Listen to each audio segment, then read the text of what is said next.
My name is Rustan. I went to university at the University of Cambridge, where I studied politics and social anthropology.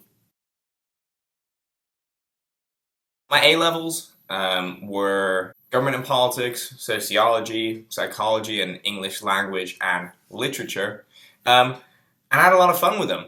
I really did. I really enjoyed them. I always wanted to do maths as well, though. And in fact, when I started at my A levels, I was originally taking maths, but I then dropped off of it. Maybe because I was having too hard of a time with it. If I'd had a little bit more help, maybe I would have kept going with it. But the subjects that I did take were a lot of fun.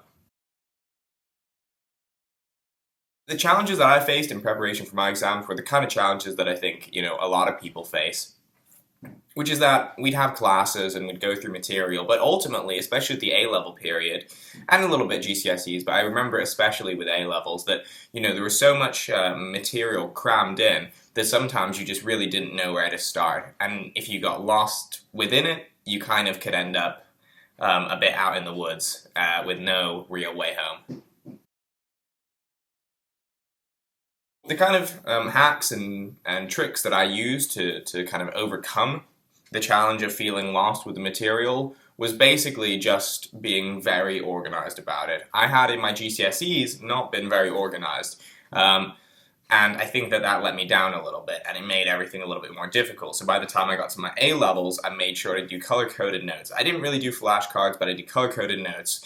I did sort of schedules for when I was going to revise certain topics. So I'd allocate sort of an hour a day to each subject and topic and know that I was just going to focus down on that. And so it was basically just about really clear planning and then making sure to execute on that planning in an organized and structured way. So I think that EasyA could have helped me overcome some of these challenges by allowing me to draw on a pool of people who could give me a little bit more direction. When I was facing certain problems or certain questions or certain issues that I didn't really know where to start with or would get lost within, it would have been really, really good to have someone there that I could draw on just easily for specific problems and just get a little bit of clarity and also give me that confidence to keep going. Because when you're revising alone and it gets hard, sometimes you just want someone to be a little bit encouraging and help you out. And so I think EasyA could have been a great help there.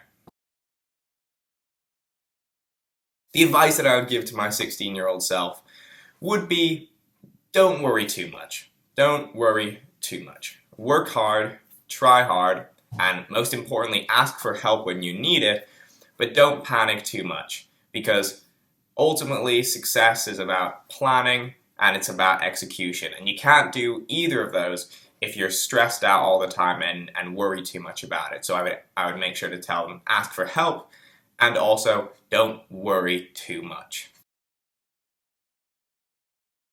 The kind of challenges that I faced when I was applying to university was, again, the kind of challenges that I think a lot of people face at this point in their life, which is that I was lost without that much direction. I didn't particularly know what subjects I wanted to do. I didn't particularly know where I wanted to go.